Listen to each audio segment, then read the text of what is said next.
T20 world cup global qualifiers जी हाँ, एक बहुत बड़े इवेंटों में से एक है। कई सारे टीम्स का अगर हम बात करें तो कई सारे सपने से जुड़े हुए होते हैं। अगर आपके पास कुछ अच्छे प्लेयर्स हैं, प्रॉपर प्लेयर्स हैं, तो वो एक यूएसपी जरूर है, लेकिन सिर्फ उतने से ही बात नहीं बनती। जी हाँ, आपको और भी बहुत सारे बॉक्सेस हैं जिन्हें टिक करने होते हैं, और उन्हीं में से एक ये भी है कि टीम का फॉर्मेट किस तरीके का हो।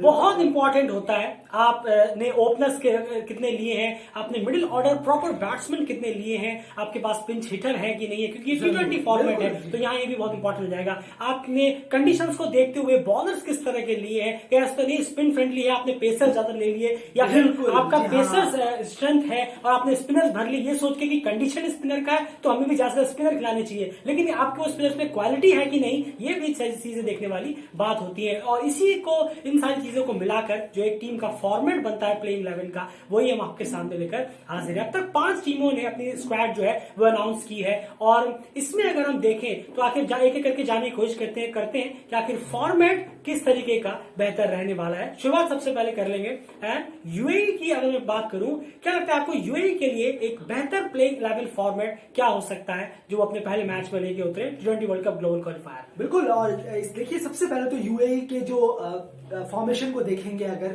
तो सबसे पहले ओपनर्स तो ऑब्वियसली होंगे ही, उसमें हर टीम के ओपनर होते हैं, उन्हें हटा दीजिए। जी हाँ, ओपनर्स को यहाँ पहले 2 ओपनर हो गए। उसके बाद आ जाती है बारी कंप्लीट प्योर बैट्समैन की, यानी कि यहाँ पर ऐसे बैट्समैन होने चाहिए जो ज्यादा बॉल को हाथ तक ना लगाते हो, जो अपनी बैटिंग पे फोकस्ड हो। तो यहाँ पर यूएई को 3 बैट्समैन चाहिए। बिल्कुल, हर टीम के हिसाब से अलग अलग है हमने जो फॉर्मेट बनाया है, इसीलिए बहुत जरूरी है, जरा ध्यान से सुने। यूएई को 3 प्रॉपर बैट्समैन की जरूरत है जो कि बैटिंग में ज्यादा इन्वॉल्व रहे, ना कि बॉलिंग में, कि हैंडी बॉलिंग भी हम करा लेते हैं। प्रॉपर बैटिंग वाले प्लेयर्स को यहाँ 3 में ओपनर्स के बाद भरना जरूरी है। उसके आगे बिल्कुल, और इसके बाद देखें तो यहाँ पर 3 के बाद आ जाती है बारी कुछ हैंडी बैट्समैन और बॉलर्स की। जी हाँ, मतलब एक ही में क्वालिटी में एक ही प्लेयर के पास ये हो तो बेहतर है। 2 यहाँ पर 2 प्लेयर ऐसे चाहिए यहाँ पर जो हैंडी बैट्समैन तो हो थोड़े बहुत, लेकिन बॉलिंग भी हैंडी करा लेते हो साथ साथ। तो यहाँ पर 2 ऐसे यूएई को प्लेयर चाहिए होंगे। बिल्कुल, जो वो बैट एंड बॉल दोनों से हैंडी हो, इस तरह के 2 प्लेयर यूएई को अपने प्लेइंग 11 की स्क्वाड में, प्लेइंग 11 में हर हाल में रखने चाहिए T20 वर्ल्ड कप में। उसके बाद के सेक्शन की बात करते हैं, वहां पर कितने स्पिन, कितने बॉलर्स, क्या कुछ मामला वहां रखना चाहिए यूएई को? बिल्कुल, अब ये डिपार्टमेंट बॉलिंग का आ जाता है इतने नीचे आके। फिर आप देखेंगे कि 2 स्पिनर्स होने चाहिए कम से कम यूएई के पास, यूएई के फॉर्मेशन को अगर देखें। और उसके बाद 2 पेसर। जी हाँ, यूएई के पेसर इतने अच्छे नहीं है छोड़कर, तो ये फॉर्मेशन होगा अगर यूएई का देखें। 2 spinner, 2 pacer, 2 handy batsman and bowler, 3 complete pure batsman middle में, और उसके बाद ओपनर्स। जी हाँ, तो ये है इनकी पूरी फॉर्मेशन, जो डेल क्रिकेट के हिसाब से लगता है कि यूएई को बिल्कुल इसी तरह का फॉर्मेशन लेके उतरना चाहिए। सीधी सी बात है, जैसे फुटबॉल में होता है 4-3-3 जैसे फॉर्मेशन होता है, बिल्कुल उसी तरह से ये क्रिकेट में हम एक फॉर्मेशन का वीडियो ये आपके सामने लाए हैं। तो यूएई को इन अगर फॉर्मेशन पे फोकस करे तो ज्यादा बेहतर होगा, क्योंकि उनकी बैटिंग में उनको डेप्थ चाहिए, और जो कि 3 प्रॉपर बैट्समैन वहां पर डेप्थ देते हुए नजर आ सकते हैं अगर आप ऊपर कहीं लड़खड़ाए भी तो। यूएई की फॉर्मेशन ये सही रहेगी। अगर मैं कहूं ऊपर से, अगर कहूं 2-3-2-4, जी हाँ, यही हुआ इनका 2-3-2-4, ये यूएई को फॉर्मेशन रहना चाहिए डेल क्रिकेट के हिसाब से। चलिए अगली टीम की तरफ बढ़ते हैं। अब बात कर लेंगे आयरलैंड टीम की फॉर्मेशन क्या रहने वाली है। बहुत इंटरेस्टिंग है, जरा ध्यान से सुनिए कि इनका फॉर्मेशन क्या बेहतर रहेगा। बिल्कुल, और आयरलैंड की बात करें तो सबसे पहले ओपनर्स ऑब्वियसली यहाँ हो जाते हैं, 2 ओपनर होंगे। इसके बाद यहाँ आ जाती है कंप्लीट प्योर बैट्समैन, यानी कि बहुत हार्डकोर बैट्समैन। यहाँ पर आयरलैंड को 2 प्लेयर्स ऐसे चाहिए।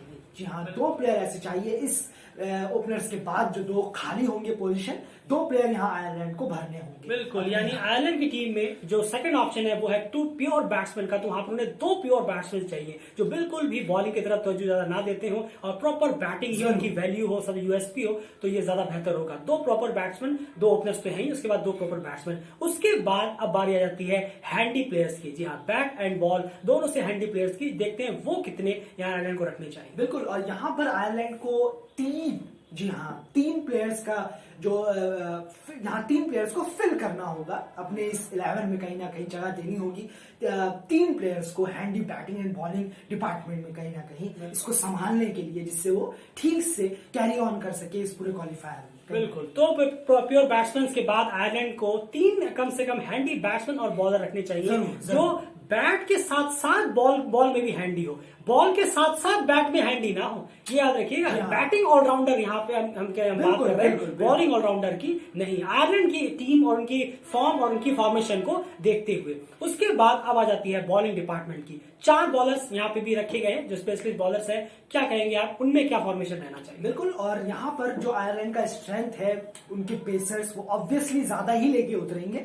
अब ये हम देखने वाले हैं। यही हमने जैसे कहा, जैसे मैंने शुरू में कहा, स्पिन कंडीशन फ्रेंडली है, लेकिन अगर आपका पेस स्ट्रेंथ है तो आपका ये नहीं कि आप किसी भी स्पिनर को जबरदस्ती टीम में घुसा लें, क्योंकि आपने उस स्पिनर्स को नरिश नहीं किया है, उनको निखारा नहीं है। वो भली स्पिन ट्रैक में कराएं लेकिन उनको इतना प्रॉफिट नहीं मिलेगा, वो मार रन के लिए जाएंगे। इसके बजाय अपने पेसर स्ट्रेंथ के साथ जाए। बिल्कुल, तो ये आयरलैंड से उम्मीद कर भी सकते हैं, और ये डेली क्रिकेट की तरफ से भी ये कहीं ना कहीं है कि एक स्पिनर के साथ और 3 पेसर के साथ क्यों ना इसको पूरी तरीके से अच्छी तरह स्क्वाड को बनाया जाए 11 को। बिल्कुल, तो यहाँ पर जो आयरलैंड का फॉर्मेशन बनता है वो है 2-2-3-4। जी हाँ, ये फॉर्मेशन इनका बनता है। 4 में एक स्पिनर है, तो 2-2-3-4 ये आयरलैंड का फॉर्मेशन जो डेली क्रिकेट के हिसाब से लगता है बहुत ही सूट करेगा उनकी फॉर्म को देखते हुए, उनकी परफॉर्मेंस को देखते हुए, उनकी थ्रू आउट द जो हाल रहा है क्रिकेट में अभी T20 में उनका, उसको देखते हुए फिलहाल आयरलैंड के लिए यही बेटर रहेगा। तीसरी टीम की बात करें, नेपाल टीम की बात कर लेते हैं। चलिए, इनका फॉर्मेशन क्या रह सकता है एंड क्या बेहतर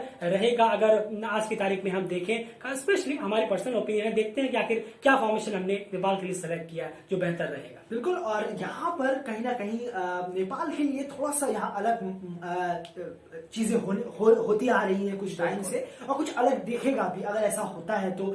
अगर डेली क्रिकेट जैसा सोच रहा है अगर ऐसा हो जाए बाय द वे, लेकिन फिलहाल शुरू करें तो नेपाल की ऑब्वियसली 2 ओपनर्स हो गए, सबसे वहां से शुरू होगा। उसके बाद जो प्योर बैट्समैन हैं, यहाँ पर 2 प्योर बैट्समैन की जरूरत है।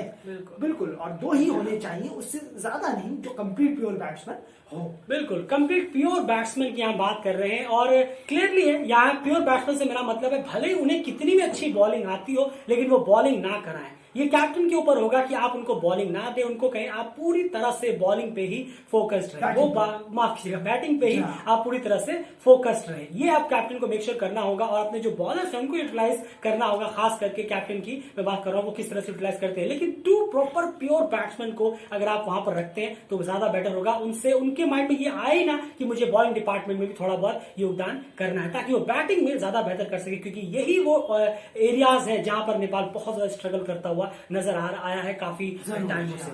उसके बाद जो डिपार्टमेंट आ जाता है, यहीं पर सारा फॉर्मेशन है जो कि बहुत इंपॉर्टेंट है नेपाल के लिए भी देखना, और डेली क्रिकेट ने कहीं ना कहीं इस चीज को ध्यान में जरूर रखा है। वो क्या है बताइए। बिल्कुल, और इसके बाद कंप्लीट प्योर बैट्समैन की बाद बारी आती है हैंडी बैटिंग एंड बॉलिंग की। कहीं ना कहीं तो यहाँ पर नेपाल को 2 जनों की जरूरत है।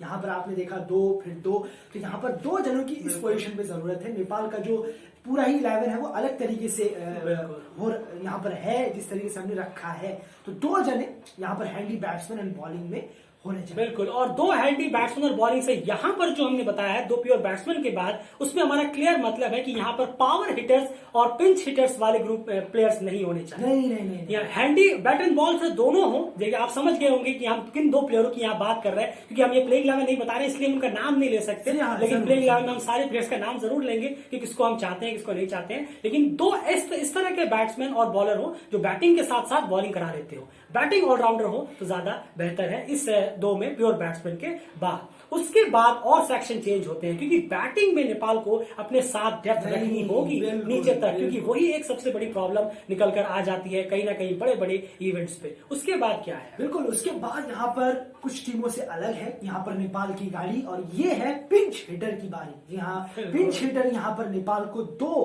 कहीं ना कहीं चाहिए, जो बहुत नीचे आके बहुत तेजी से रन बना सके, कुछ बॉलों में कुछ कर जाए, बहुत अच्छा स्कोर खड़ा कर दे। तो ये चीज नेपाल को चाहिए, कि आपने बिल्कुल सही कहा, बैटिंग में जितना डेप्थ होगा उतना ज्यादा मदद नेपाल के लिए ही अच्छा होगा। बिल्कुल, बहुत जरूरी है ये, क्योंकि बहुत ऐसे नेपाल के पर्सपेक्टिव से मैं देखूं तो ये बहुत देखा है हमने हाल पिछले कुछ टाइमों में कि ये बैटिंग में डेप्थ कहीं ना कहीं होनी बहुत ज्यादा जरूरी होगी नेपाल के लिए। जितने बैट्समैन हो उतने बढ़िया है, लेकिन साथ साथ में हैंडी बॉलर्स भी वो जरूर है। पिंच हिटर्स से आप समझ गए किस तरह के पिंच पावर हिटर्स की हम बात कर रहे हैं, वो यहाँ पर हैंडी होते हुए नजर आएंगे। और जाहिर सी बात है, अगर सिचुएशन अच्छी है, अगर टीम की सिचुएशन अच्छी है तो फिर जाहिर सी बात है इन पिंच हिटर्स को ऊपर भेजा जा सकता है, लेकिन वो भेजना वो तो ऑन द मैच स्पॉट की बात होती है। लेकिन जब आप टीम में उतरेंगे टॉस से पहले तो जो प्लेइंग 11 होगी उसमें ये फॉर्मेशन ज्यादा बेहतर रहेगा। उसके बाद आ जाता है बॉलिंग डिपार्टमेंट एंड उसमें क्या कितना बिल्कुल, और इसमें एक स्पिनर और दो स्पिनर, माफ कीजिएगा, एक स्पिनर दो पेसर। जी हाँ, यहाँ पर इस चीज के साथ बेहतर होगा कि अगर जाया जाए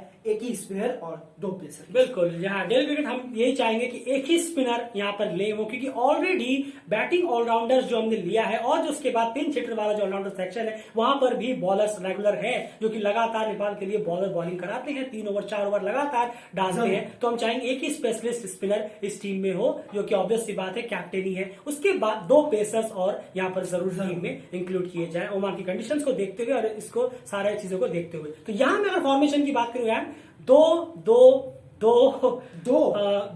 और उसके बाद 3। जी हाँ, तो 2-2-2-2-3 ये नेपाल का फॉर्मेशन एक बेहतर रहेगा। जी हाँ, आप इससे बहुतों को थोड़ा अटपटा लग सकता है, लेकिन बहुत सारी चीजें सोचने वाली बात है, क्योंकि जो सेक्शन में आपको ज्यादा कमजोरी नजर आती है, जिस सेक्शन में कहीं ना कहीं ढीला हाथ पड़ता हुआ नजर आता है, आपको उसको भी मजबूत करना जरूरी होगा। डेली क्रिकेट ये कम से कम लगातार ये जरूर मानता है कि नेपाल को अपनी टीम में बैटिंग ऑलराउंडर्स की वर्सटैलिटी हमेशा मौजूद रखनी चाहिए प्लेइंग 11 में। क्या कहेंगे आप? नहीं, बिल्कुल सही कहा, बहुत ज्यादा इंपॉर्टेंट, बहुत ज्यादा जरूरत है। इस चीज को मैं ज्यादा नहीं खींचूंगा, लेकिन सीधा यही बोल दूंगा यहीं पर ऑन स्पॉट कि इस चीज को बहुत ज्यादा जरूरत है नेपाल को डायरेक्टली। हाँ बिल्कुल, ये फॉर्मेशन हमारी तरफ से रह सकता है, रहना चाहिए नेपाल का अगर हम बात करें। चलिए अब जल्दी से बात कर लेते हैं कनाडा टीम की। वहां पर फॉर्मेशन किस तरह से देखते हैं? बिल्कुल, और यहाँ पर फॉर्मेशन हो जाता है ओपनर्स का, ऑब्वियसली 2 ओपनर आएंगे इसके साथ। उसके बाद यहाँ पर कंप्लीट प्योर बैट्समैन में 4 यहाँ जरूरत है कनाडा। सबसे ज्यादा प्योर बैट्समैन की जरूरत है, क्योंकि कनाडा की जो बैटिंग है वो कहीं ना कहीं थोड़ा सा और स्ट्रेंथ उन्हें देने की जरूरत है। बिल्कुल जरूरत है। उसके बाद यहाँ पर पावर हिटर्स की यहाँ बारी आ जाती है, 5 और 2, यानी कि 2 यहाँ पर इनको पावर हिटर्स की